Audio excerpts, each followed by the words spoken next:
everyone, and welcome to a new episode of Set Lusting Bruce, your podcast all about Bruce Springsteen, his music, and mostly his fans. I am your host, Jesse Jackson. Joining me is a friend I made via this program, and we have become long distance friends. Skip from the Skip and Josh podcast is joining me. We are doing a John Hiatt episode, but I don't know if you remember, Skip, the last time we recorded, like we went over 2 hours. Oh yeah, great. That was the first time we recorded. We talked forever. We did. Then you actually broke it up into 2 episodes, right? Like part 1 and part 2. And then I was so honored because you released part 1 to your Patreon members. Yeah. And I was like, wow, look, I'm like some kind of star. Yeah. So yeah, then we actually did an episode with my co-host Josh where we did our cover songs. Yeah. Yeah. So this is my third time talking to you, although it feels like you said, we're long distance friends. And yeah, we are. We interact so much on Twitter and just via email. And I really appreciate, I really appreciate your listenership of our show. I don't know how to say it, but I really appreciate your support of our show. I think it's just tremendous. And so I was telling him, power of podcasters and the internet. Absolutely, I love this, and you know, and it's the beauty of a Dallas Cowboy and a Philadelphia Eagle fan can be friends. It's possible. Yes, it's possible. I was gonna wear my Eagles hat. I had it already. Oh, that's greatness. And I said, no, I'm going to put my Montreal Expos in case anybody sees this. If you post up on YouTube, I'll represent Canada more than Philadelphia. You have enough Eagles fans on your show, right? So. We do. Yeah. All right. So we are going to be talking about John Hiatt. This is one of our John Hiatt month episodes, but Skip, we found each other because Skip is a passionate Springsteen fan, and as we're recording this, it's August 4th. We are still in the brouhaha of, Ticketgate 2022. Yeah. Dynamic pricing. So first off, do you have tickets for the upcoming tour? I do. Yay! I do. Well, I mean, as you know, there's no Canadian dates. So I looked at the list very carefully. Albany, New York is the natural choice for people from Montreal, but I didn't go for that one. I don't know if it was the same for you. I was able to put down choices to try to get the verified code. So I put a few choices, and my first choice was Newark, New Jersey. Okay. And I got the code for Newark, New Jersey, and logged in last I forget what day it was, Friday morning. Yeah. Friday morning, and I got the tickets almost right away. The process was seamless. I was in and out in 15 minutes with the tickets. Did I overpay? No, I didn't pay $5,000 a ticket like people are screenshotting. And like I just told you off air, I think the $5,000 screenshots are just screenshots. I don't think anybody's paying that. Yeah. And you had 20 people on your episode recently talking about the tickets, and everybody paid 150, 200, yes, it's expensive. I messaged you separately. For me, I don't think the dynamic pricing was an issue. I think the service charge that Ticketmaster charges is criminal. It's absolutely obscene. Right. But that's the cost of seeing a legend. I don't want to I went in with around how much I wanted to pay, and that's how much I wanted to pay. Like you said, you go in there saying the ticket I want, the price I want. Yeah. How you weigh, can I afford it? How much is it worth to me? And I went for it. And me and my wife will make a weekend in New York out of it. And hopefully we'll have a good time. Yeah, we're excited. I told the story a couple of times, but I don't know if I've told it on the podcast. He's in Dallas on February 10th, which is my son Chris's birthday. And we usually will go to a Maverick game around that to celebrate. And so instead we're going to see Bruce, and my wife Linda goes, well, what if Chris doesn't want to go see Bruce for his birthday? I'm like, 1, he does. 2, it doesn't matter. I was going to say, too bad. Yeah, too bad. Chris did call me and he said the best line, in fact, he's hearing me now as we record this. The best line was the guy whose wife said, "Why did you buy 2 tickets for a show?" And the guy said, "Because I didn't get 3." That's it. That's exactly Right. it. Yeah. So we got 3 tickets for there. My wife and Chris and I are all going. I'm going to Houston by myself. I'm hoping to get an Austin ticket. Yeah. I'm sure I will sooner or later as we get closer. And then we're doing the same thing. We're going to take a little weekend. Yeah. Tulsa is on Tuesday night, so we're going to drive up Sunday. We didn't get to see all of the Woody Guthrie Museum when we went this past summer. We're going to do a tour of the Woody Guthrie Museum. There's that Black Wall Street Museum and for the Tulsa Vulture. We're going to go see that, and then we'll go to the Tulsa show together as a family and come back to Dallas on Wednesday. So we're going to kind of do a little mini vacation out of it. So, and my tickets were all around 170. Now, they're the upper level.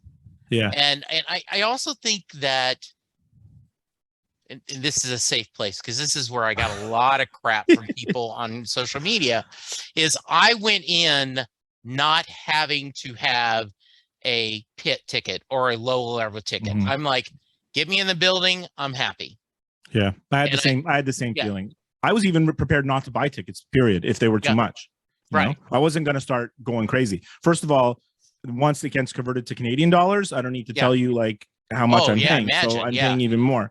So, I mean, you know, there's going to be dates added. There has to be, right? Yeah. I mean, Los Angeles, Chicago are not even on this list, right? So, and I mean, in Canada, we're hoping for some Canadian dates. He doesn't always come to Montreal. Montreal's been a city that he's passed, but Toronto is definitely, it's like, he's going to come to Toronto if he comes to Canada. So, I mean, if he adds some Canadian dates, I think I'll try to get in on those. Yeah, that's what I thought too. Though I will, I was told by multiple people that hopefully he won't go to Jerry World, because I had people that said that is the absolutely worst concert venue ever.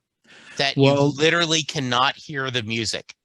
Generally, most of those big stadiums are like that, and Jerry World's probably just it's that much bigger, and it's just yeah. Now, what Chris and I were amazed at is when we went to the MetLife, you know, for that tour, Chris was, first off, great popcorn. He said the popcorn was great.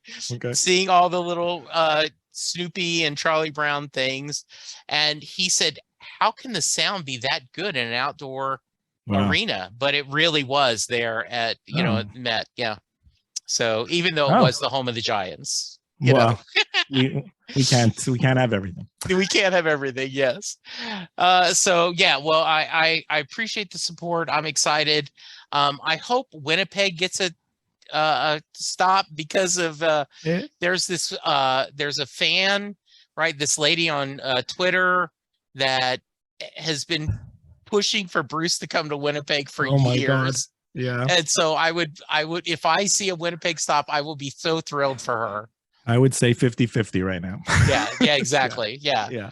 So, well, that's good. All right. Let's start out. Sure. Let's whip over to John Hiatt. We're going to talk about Bring the Family. But before we get to specifics, talk about your background of John Hiatt, Skip. Oh, my background of John Hiatt. And how you found him, and maybe a little bit of summary. Sure, yeah. Absolutely. Well, I mean, I found him sort of by accident. So it was like 90, it had to have been 91. I was trying to think of what year it was, and it had to have been 91 because I thought back of like where I was in my life and was I dating my wife yet? Like different things like this. And so we don't have MTV here in Canada. Okay. So no, but we have something else called Much Music. So all your Canadian listeners right now are like, Skip said Much Music. So I was watching one day and I saw a music video for this song called Bring Back Your Love to Me. And I was like, what a song. You know, I was like, what a song. And then I had to wait to the end of the video for the little thingy to come on where it says the name of the song and the artist, because I had no idea who it was. And I saw John Hiatt and I said, the name seems familiar, but like, I don't know anything about this guy. Yeah. So So what did I do? I went to like my I went to my reference material. We hadn't Right. have the internet back in 1991, not in the same way we do now. And I mentioned this last time I was on with you. So like my music Bibles are the Rolling Stone magazine special editions, right?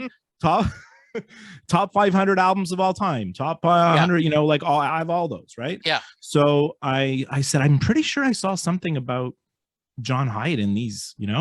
So I went back to into those, and sure enough, Bring the Family is in those lists, right? Okay. Because it's such a critically acclaimed album, which we're about to talk about. Right. So I went down to the record store. Again, my Canadian listeners are going to be happy because I'm going to mention an iconic Canadian record chain that doesn't exist anymore called Sam the Record Man. All right. And so I went down to Sam's, and I mean, I used to, when I was in my 20s, Jesse, I wasted a lifetime of hours in record stores.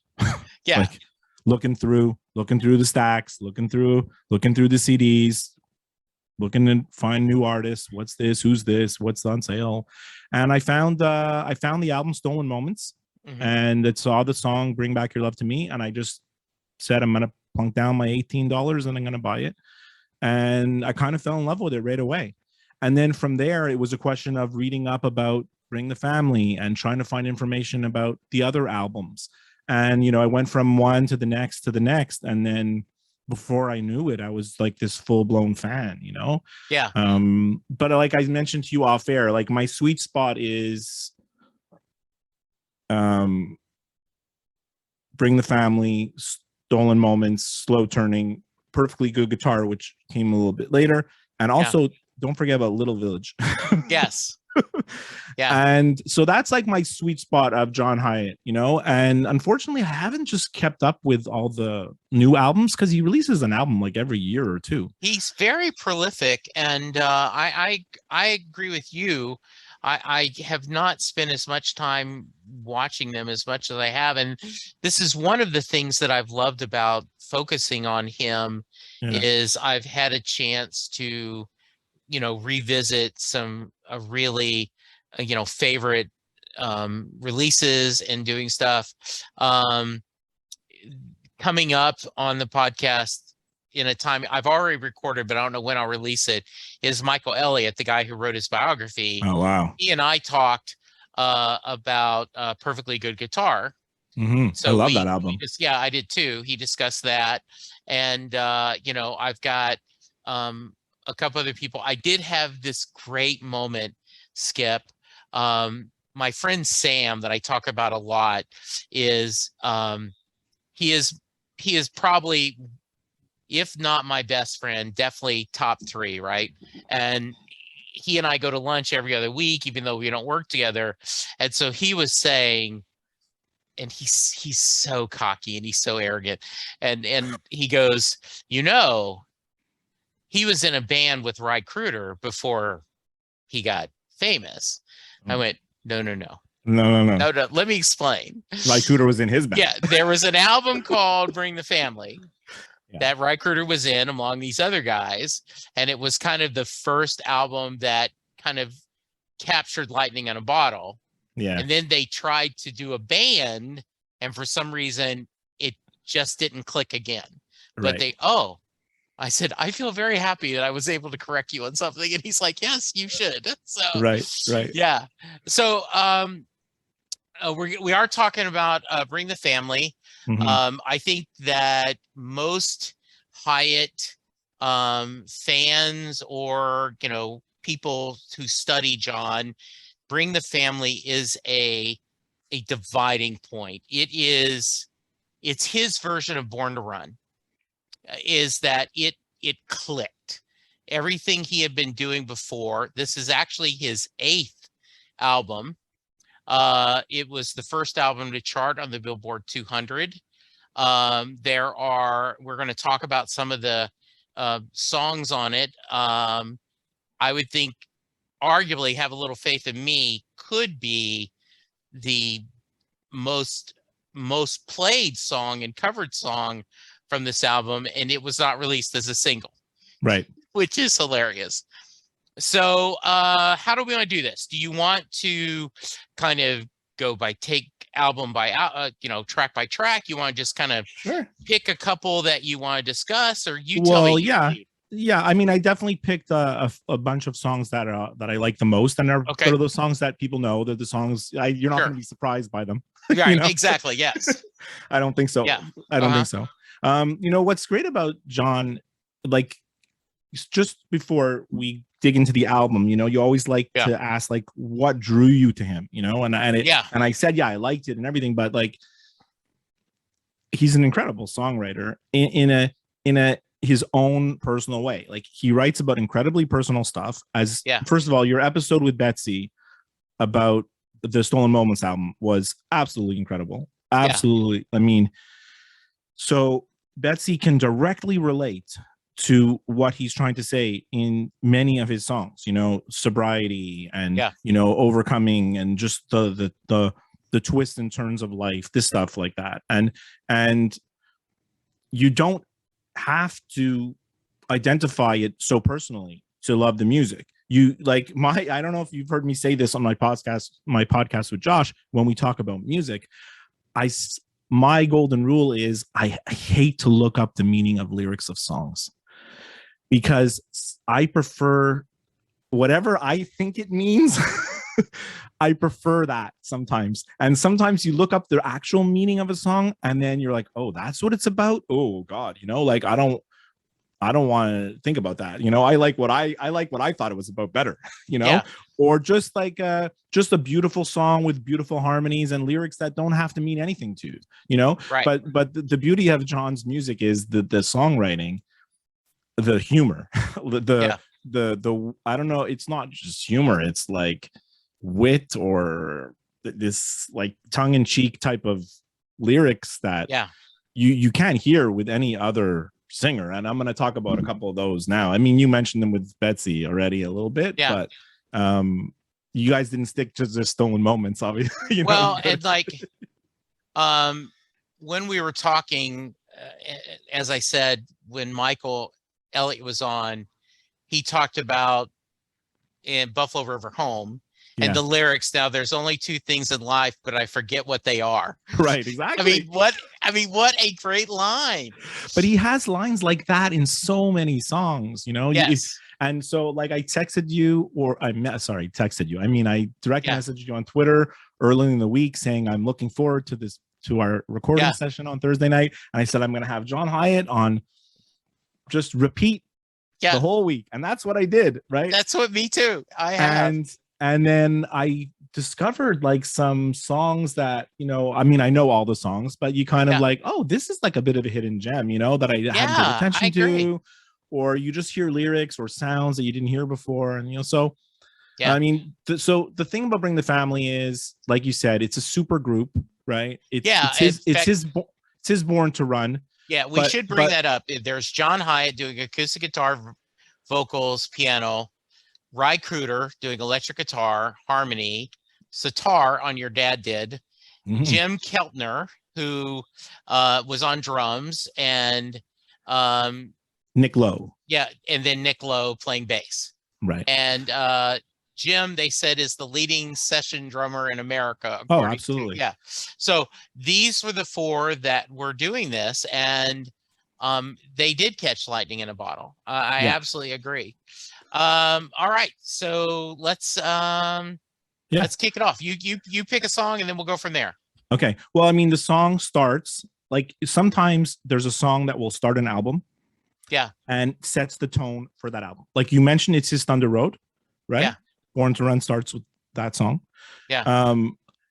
Obviously, I don't want to compare it to Thunder Road, but I know what you're saying, though. But Memphis in the Meantime, to start the album, like the whole album has a sound. That's what's brilliant about Bring the Family, and it's because of the band. It's because of the band, right? Mm-hmm. And it's because of the drummer and the bass. It's because of Nick Lowe and Jim Keltner. Yeah. It has this oompa doompa doompa rambling rhythm section, and you hear it like in many of the songs, right? Yeah. So the first time I heard Memphis in the Meantime, you don't even have to listen to the lyrics. You don't even have to pay attention to whatever, Mm-hmm. It's just the way it just goes right in your face. This is going to be a wild ride. You're going to love this album.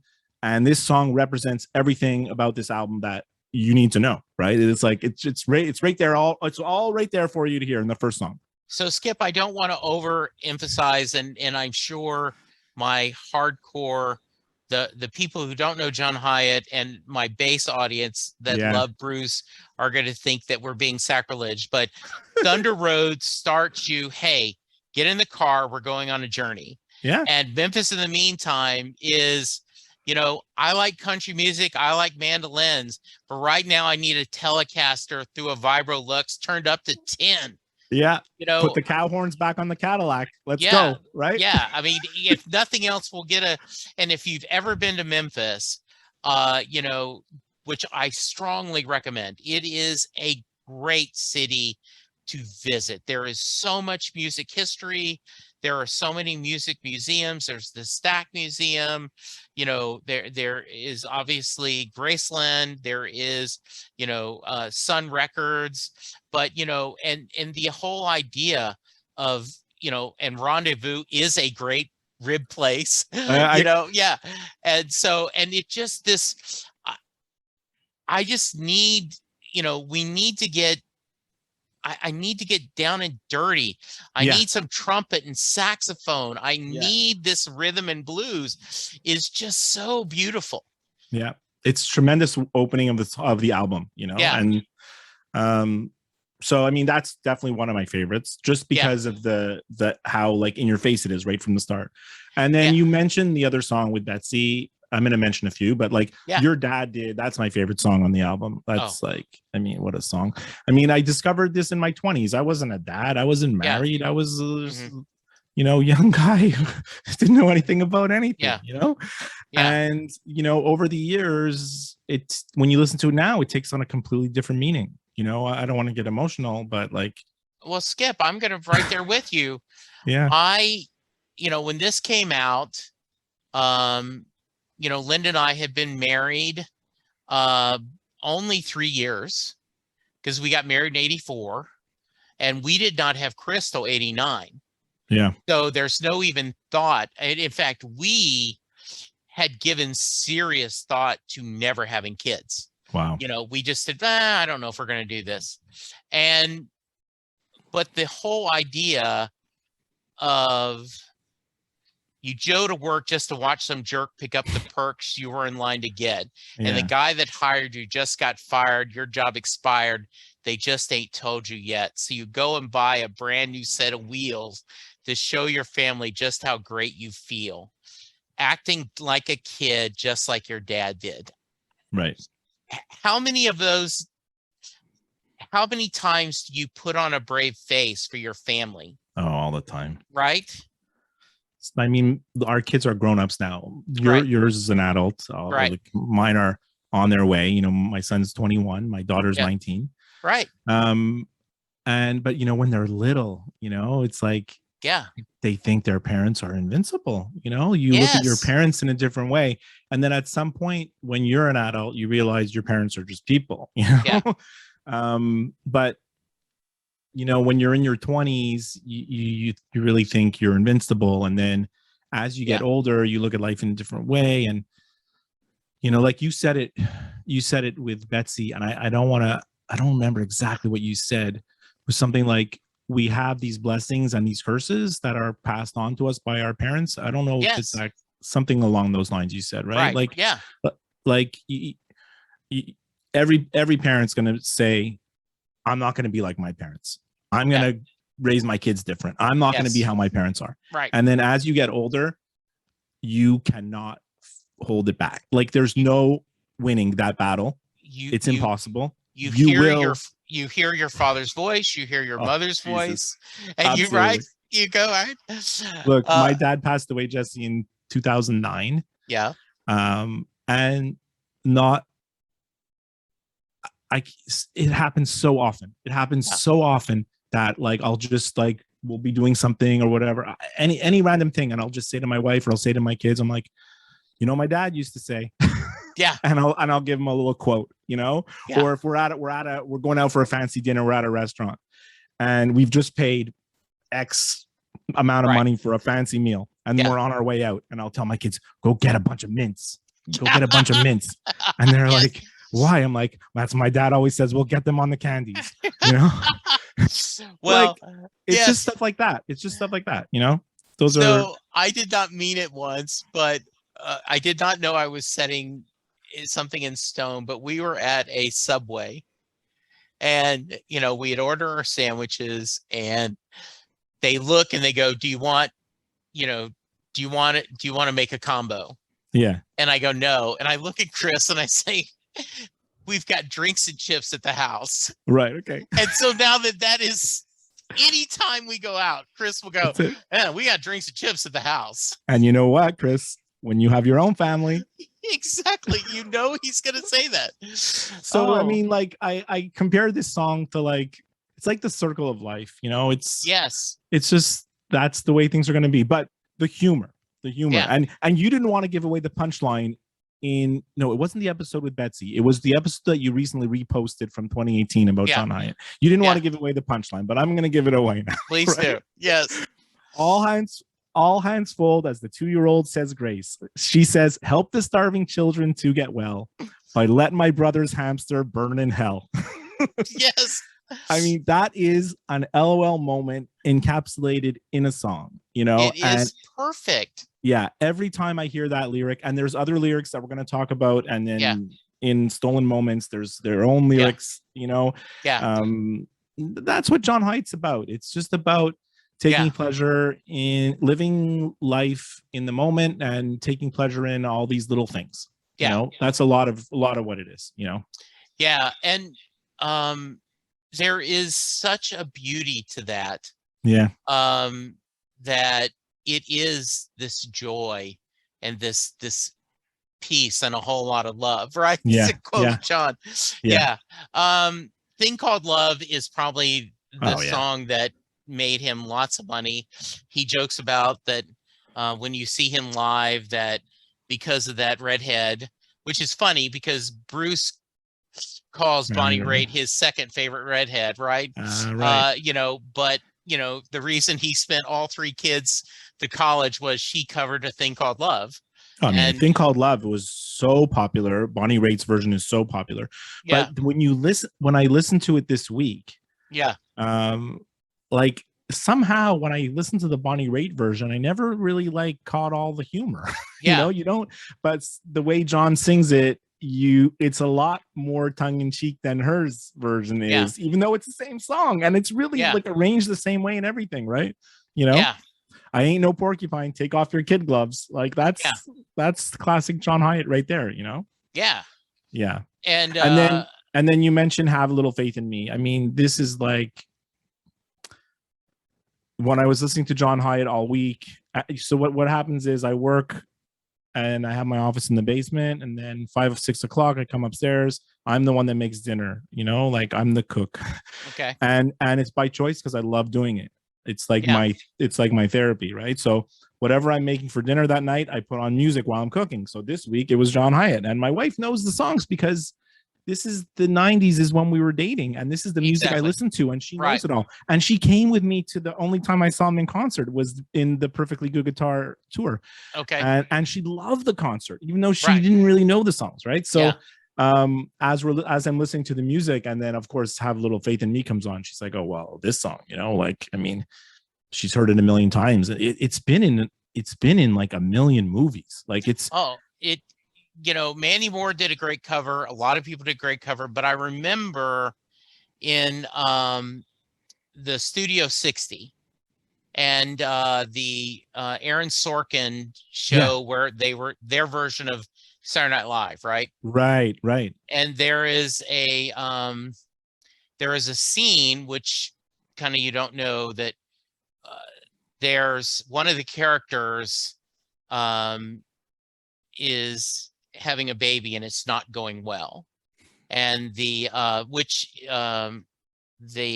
Bradley Whitford is the husband, right, or the boyfriend of the person who's having the baby, and one of his first famous roles was in ER, and his wife died.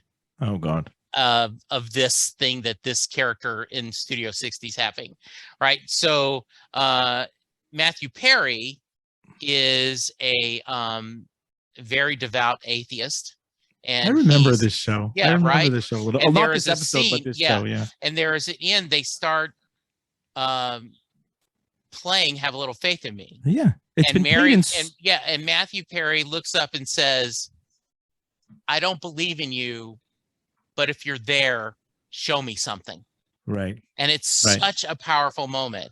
But that's why the beauty of this song is then it's Yeah. what I told you, that I don't want to know what it's actually about. And I kind of do. So I don't Yeah. really want to think Right. about that, because this could be a love song. This song could be Yeah. whatever you need it to be for Yeah. you. And it's so beautiful, honestly. You know, it's Mhm. such a, like, the only reason why, like, I skipped it sometimes this week when I was listening to it is Yeah. because that's the song I know the most. It's the song I've listened Right. to the most. And, Yes. you know, and sometimes you just want to hear some new stuff. Well, right? I did the same thing, right? Like I was tempted, like I have heard, like if I'm just skipping, Yeah. I never skip like your dad did, right? Oh, never. And so I'm like, maybe I should skip this time to give a couple of these other songs some play, Yeah. since we're gonna be Yeah. talking about it.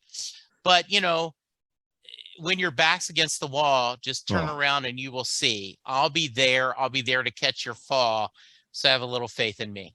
I mean, the whole song is just so beautiful. It is. honestly. And I told the story when we talked about C, and so I apologize if I'm repeating it, but we were a really tough time in Dallas. I had been laid off.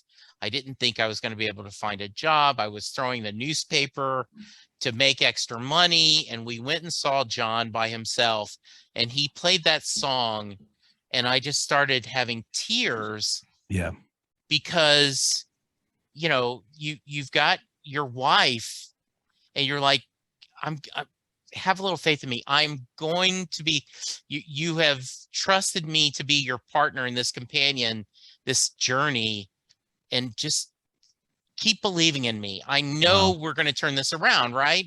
And Yeah. it's just, I can get teary just talking about it right now.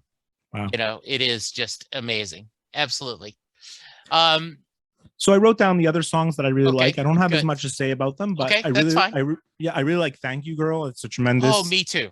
"Lipstick Sunset" is beautiful. Yes. "Alone in the Dark." Look, I got the CD right here. Yeah, I love it. The photography on the CD. When I pulled out all my John Hiatt CDs this week, right?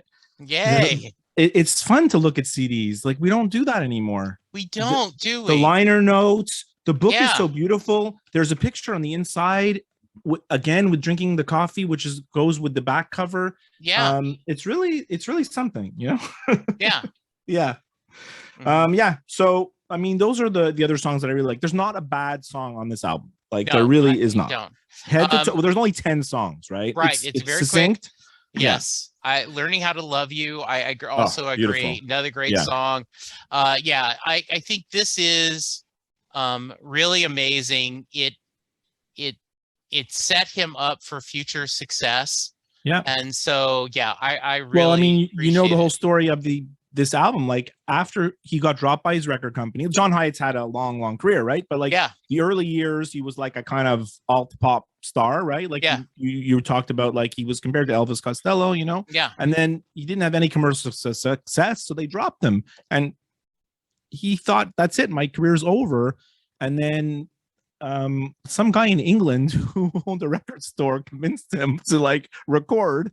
Yeah. And hooked him up with the super band, and they recorded it in 4 days. And you know, like, Mhm. I read the story, like, they shared a hotel room while they were recording, because they didn't even have any money to stay in their own rooms, you know, like.